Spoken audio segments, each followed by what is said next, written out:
सेवा जोहार साथियों। आदिवासी गोंड के बारे में जानिए के चैनल में आप लोगों का स्वागत है। आज हम आपको लेकर चलते हैं मध्य प्रदेश के एक छोटे से स्थान नामनगर मंडला जिला की ओर, जहां पवित्र नर्मदा नदी के किनारे एक शानदार लेकिन अब वीरान सा महल खड़ा है। इसका नाम है मोती महल। ये महल सिर्फ ईंटें और पत्थर नहीं है, ये गोंड वंश के राजा हृदय शाह का बनाया हुआ एक महान स्मारक है और इसी के साथ जुड़ी एक राजनीतिक, सांस्कृतिक और दिलचस्प कहानी है। कहानी की शुरुआत करने से पहले अगर आप मेरे चैनल में न्यू हो तो सब्सक्राइब करना ना भूलिएगा। आइए तो शुरू करते हैं। सदियों पहले गोंडवाना, आज का मध्य भारत का एक बड़ा साम्राज्य हुआ करता था, गरहामंडला। इसके राजा वीर, बुद्धिमान और संस्कृति प्रेमी थे। उन गोंड राजाओं की वंशावली यहाँ जादूराय यदुवंशी से शुरू होती है, जिसे माना जाता है गोंड राजाओं का पहला संस्थापक राजा माना जाता है।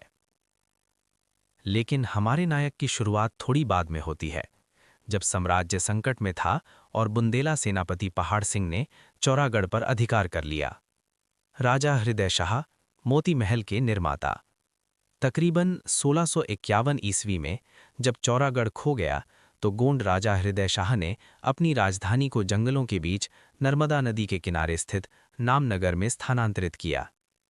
ये राजा न केवल एक बुद्धिमान शासक था, बल्कि वास्तुकला, संगीत और संस्कृति का भी प्रेमी था।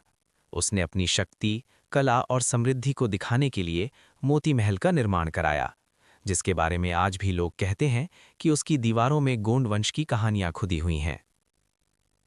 मोती महल एक विशाल महल, 3 मंजिला इमारत, उत्तर दिशा में स्थित, नर्मदा की ओर मुख किया हुआ। अंदर एक बड़ा आंगन और पानी से भरा स्नानागार, कुंड।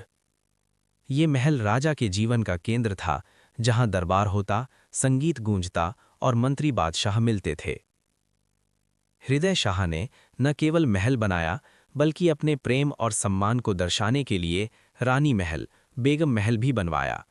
कुछ इतिहासकार मानते हैं कि ये मुगल राजकुमारी चिमनी के लिए था।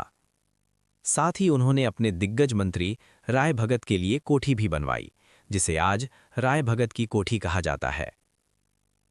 मोती महल की दीवारों पर खुदी प्राचीन शिलालेख में गोंड राजाओं का वंश लिखा हुआ है, जिससे पता चलता है कि ये राजवंश 7वीं सदी से अस्तित्व में था। इस महल को 1984 में राज्य संरक्षित स्मारक घोषित किया गया और आज ये इतिहास के प्रेमियों के लिए एक महत्वपूर्ण स्थल है। नामनगर।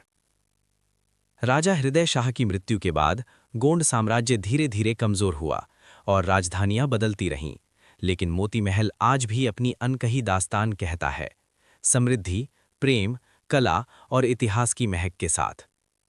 और यही कहानी है मोती महल की, एक राजा, एक महल और एक अनोखे इतिहास की। अगर आपको ये ऐतिहासिक कहानी अच्छी लगी हो तो लाइक करें, कमेंट करें कि आप किस अन्य प्राचीन महल की कहानी सुनना चाहते हैं और हमारे चैनल को सब्सक्राइब जरूर करें। धन्यवाद।